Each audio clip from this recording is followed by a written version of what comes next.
মহেশ, আমার জন্ম 1979 সালে। হয়তো মৃত্যু পর্যন্ত আমি এখানে থাকব, হয়তো 2030 কিংবা 40 যদি পৃথিবী থাকে। আমি কেবল জানতে চাই 1979 সালের আগে পর্যন্ত আমি কোথায় ছিলাম, মৃত্যুর পর আমি কোথায় থাকব। যদি এই পৃথিবীতে থাকি একটা নির্দিষ্ট সময় পর্যন্ত, আমি তখন কার প্রতিনিধিত্ব করব? ভাই প্রশ্ন করলেন যে তিনি 1979 সালে জন্মগ্রহণ করেন এবং বর্তমানে তিনি ইউএইতে আছেন। তিনি জানতে চান পরে তিনি কোথায় থাকবেন। তিনি বলছেন খুব সম্ভবত তিনি এখানে 2030 সাল পর্যন্ত থাকবেন যদি পৃথিবী থাকে। মৃত্যুর পর তিনি কোথায় থাকবেন এবং আপনি কার প্রতিনিধিত্ব করছেন? ভাই আপনি নিজের প্রতিনিধিত্ব করছেন। যদি না আপনি করে থাকেন কোনো কারসাজি অথবা লুকানোর চেষ্টা কিছু না করেন, যদি আপনি সঠিক হন তাহলে আপনি আপনার প্রতিনিধিত্ব করছেন। 1 নম্বর পয়েন্ট, মৃত্যুর পর আপনি কোথায় থাকবেন তা নির্ভর করছে আপনি কি অনুসরণ করছেন। যদি আপনি অনুসরণ করেন সর্বশেষ চূড়ান্ত এই মহিমান্বিত কোরআন, মৃত্যুর পর আপনি স্বর্গে থাকবেন। যদি আপনি স্রষ্টার আইনের বিরুদ্ধে যান, সর্বশেষ চূড়ান্ত বাণী কোরআনের বিরুদ্ধে, তাহলে মৃত্যুর পর আপনি নরকে যাবেন। তবে আমি জানি না আপনি মেনে নেবেন কিনা সর্বশক্তিমান ঈশ্বরের নির্দেশ আজ যা আপনি করেছেন 1979 সাল থেকে 2012 সালের 14 এপ্রিলের মধ্যে যা কিছু করেছেন সব মাফ হয়ে যাবে। সব মাফ, শূন্য, আপনাকে মাফ করে দেওয়া হবে। তাহলে অতীতে আপনি যা কিছু করেছেন অতীতের সব মাফ হয়ে যাবে। কারণ আমাদের প্রিয় নবী মুহাম্মদ সাল্লাল্লাহু আলাইহি ওয়াসাল্লাম বলেছেন, যে মুহূর্তে কেউ গ্রহণ করে ইসলাম তার আগের সব পাপ মাফ হয়ে যাবে। তাই স্রষ্টার আইন অনুসরণ করার উপর ভিত্তি করে আপনি কোথায় থাকবেন আমি বলতে পারি, কিন্তু আপনি জানেন না যে আপনি কখন মারা যাবেন। সেক্ষেত্রে যদি আপনি বলেন আপনি জানেন কি বলবো, হয়তো আমি 2030 সাল পর্যন্ত বাঁচবো, তাই 2029 সালে আমি ইসলাম গ্রহণ করব। ভাই আপনি জানেন না, এমনকি আমিও জানি না কতদিন আপনি বাঁচবেন। এবং আপনি ঠিকই বলেছেন যদি পৃথিবী থাকে, আমি জানি না কতদিন পর্যন্ত পৃথিবী টিকে থাকবে। আল্লাহ কোরআনে বলেছেন সূরা লুকমান অধ্যায় নম্বর 31 আয়াত নম্বর 34-এ, আল্লাহ ছাড়া পৃথিবী শেষ হওয়ার সময় কেউ জানে না। এই পৃথিবীর শেষ কখন আমরা জানি না। এটা কত বছর থাকবে, কত দশক থাকবে আমরা জানি না।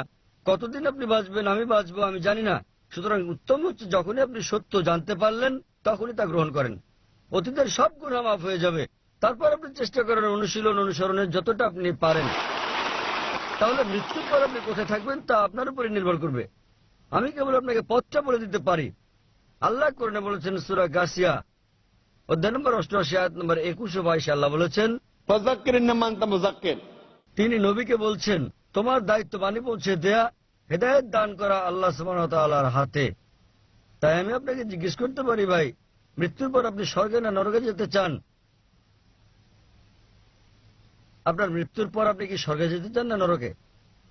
সত্যি বলতে কি আমি জানি না। আপনি জানেন না?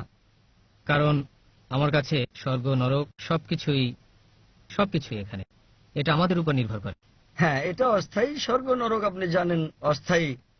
যেমন আমি আগে বলেছি কোরআনে বলা হয়েছে সূরা মুলক অধ্যায় নম্বর 67 আয়াত নম্বর 2-এ, আল্লাযী খালাকাল মাউতা ওয়াল হায়াতা, তিনি আল্লাহ যিনি সৃষ্টি করেছেন মৃত্যু ও জীবন, যাতে তিনি পরীক্ষা করতে পারেন তোমাদের মধ্যে কর্মে কে উত্তম। এটা একটা পরীক্ষা। এই পৃথিবীতে মানুষ গড়ে 60-70 বছর বাঁচতে পারে, কেউ আবার মারা যায় 20 বছরে, কেউ 50 বছরে, কেউ বা বাঁচে 100 বছর, গড়ে হতে পারে 60-70 বছর। তাই এটা একটা অস্থায়ী জীবন, পরবর্তী জীবন অসীম।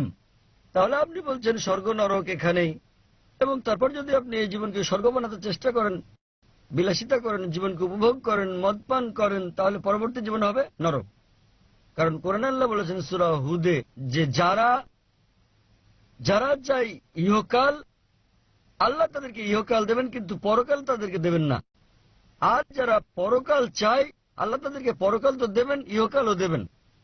তাই একজন ব্যবসায়ী হিসেবে যদি কেউ বলে যে আপনাকে সামান্য জ্বালা যন্ত্রণা দেব এই 70 বছর ধরে, পরবর্তী জীবনটা তো হচ্ছে অশেষ, সেটা অসীম, সর্বদা আনন্দ, তাহলে এই জীবন 0.0001% পরবর্তী জীবনের।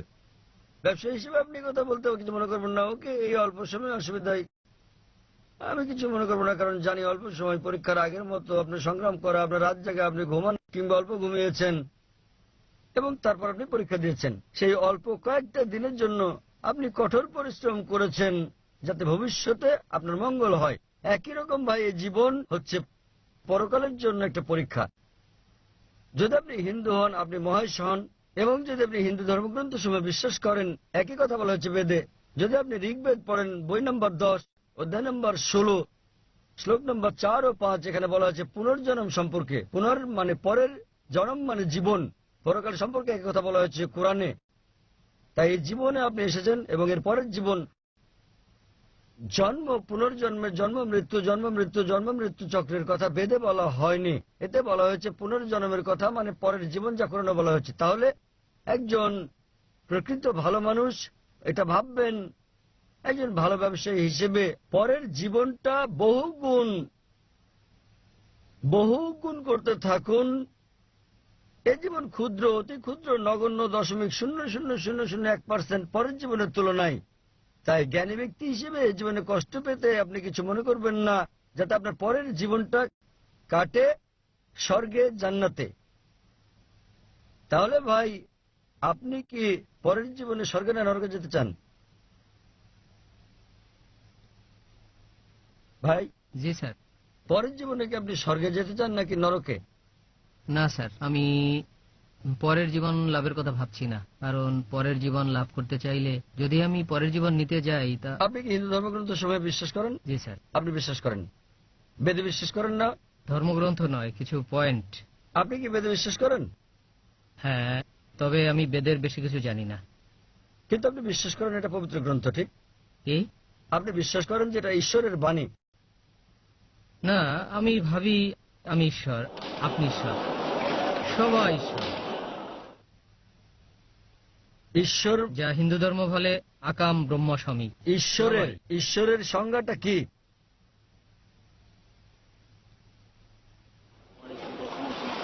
আমি জানি না। আমি ঈশ্বর, আপনি ঈশ্বর, ঈশ্বরের সংজ্ঞা কি আমি জানি না। তার মানে আপনি জানেন না, আমিও জানি না। আমি তো নিজেকে চিনি। ওকে, আপনি বলছেন আপনি ঈশ্বর, আমি ঈশ্বর, আমরা সবাই ঈশ্বরের অংশ। আমি আপনাকে জিজ্ঞেস করছি ঈশ্বরের সংজ্ঞা কি, এবং আপনি বললেন আমি জানি না। আপনি কি বাংলায় কথা বলেন না অন্য কিছু? আমি বাংলায় বলি। তাহলে ঈশ্বরের সংজ্ঞাটা কি? আমি সংজ্ঞা দিতে পারি না, কেবল অনুভব করি। তো সংজ্ঞা না জেনেই বলছেন আপনি ঈশ্বর, আমি ঈশ্বর।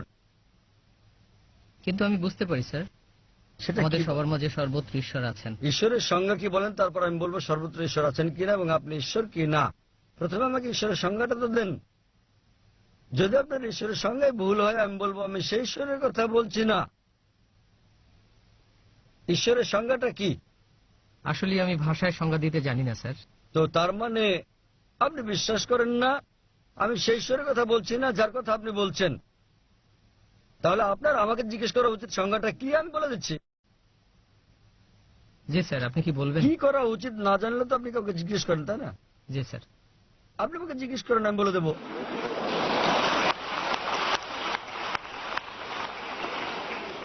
বেদ এবং উপনিষদে দেয়া ঈশ্বরের সংজ্ঞার পর আমি আসবো কোরআনে। যদি আপনি পড়েন উপনিষদ, ছান্দোগ্য উপনিষদ অধ্যায় নম্বর 6 অনুচ্ছেদ নম্বর 2 শ্লোক নম্বর 1, एकम एविदित्यम। ঈশ্বর কেবলমাত্র একজন, দ্বিতীয় কেউ নেই। উল্লেখ আছে শ্বেতসূত্র উপনিষদে অধ্যায় নম্বর 6 শ্লোক নম্বর 9।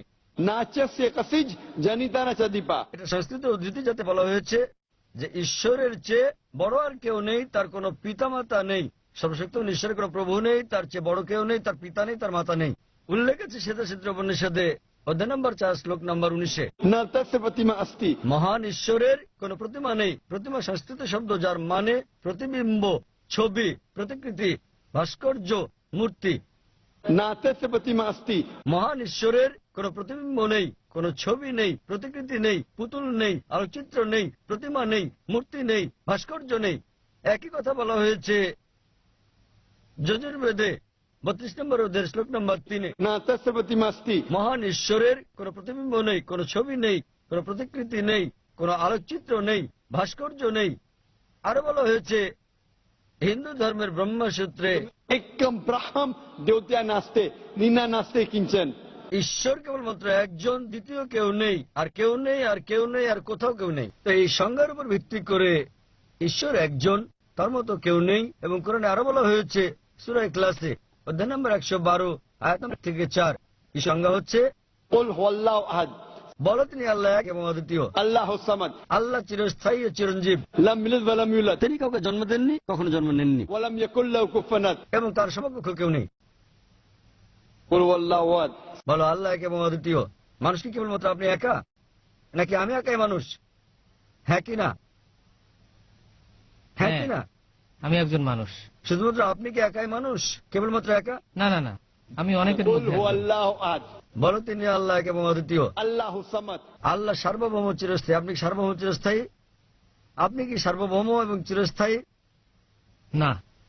তো কিভাবে আপনি ঈশ্বর হতে পারেন? আমি চিরস্থায়ী নই, আমি কিভাবে ঈশ্বর হতে পারি?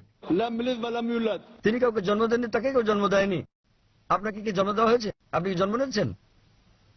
আপনি জন্মেছেন কি না? হ্যাঁ। তাহলে কি করে আপনি ঈশ্বর হবেন? এমনকি আমি জন্ম নিয়েছি, আমি কি করে ঈশ্বর হই? আপনার কি সন্তান আছে? আমি জন্ম দিয়েছি, আমার সন্তান আছে। আপনার সন্তান আছে? হ্যাঁ। কিভাবে আপনি ঈশ্বর হতে পারেন? ওয়া লাম ইয়াকুল লাহু কুফুয়ান আহাদ। তার সমকক্ষ কেউ নেই। আসলে তার মানে আপনার আমি যা ঈশ্বরের বলছি- সংজ্ঞা ভুলে যান। আপনি ঈশ্বর সম্পর্কে যা বলেছেন, আমি আমার দেয়া ঈশ্বরের সংজ্ঞা বলছি। ঈশ্বর সম্পর্কে আপনি যা বলেছেন তা এখন ভুলে যান। সেটা হতে পারে গড, হতে পারে ছোট হাতের জি। আমি ছোট হাতের জি দিয়ে গডের কথা বলছি না যা আপনি বলছেন। আমি বলছি বড় হাতের জি দিয়ে গড। তিনি কেবলমাত্র একজন, তিনি সর্বশক্তিমান, তিনি চিরঞ্জীব। তিনি কাউকে জন্ম দেননি, তাকে কেউ জন্ম দেয়নি, তার সমকক্ষ কেউ নেই। এই সংজ্ঞার উপর ভিত্তি করে আপনি নিজেকে ঈশ্বর বলতে পারেন কি? আমি কি নিজেকে ঈশ্বর বলতে পারি? চাইলে আপনি পারেন। আমি আপনাকে জিজ্ঞেস করছি, আপনি কি জন্মেছেন? বলছেন হ্যাঁ।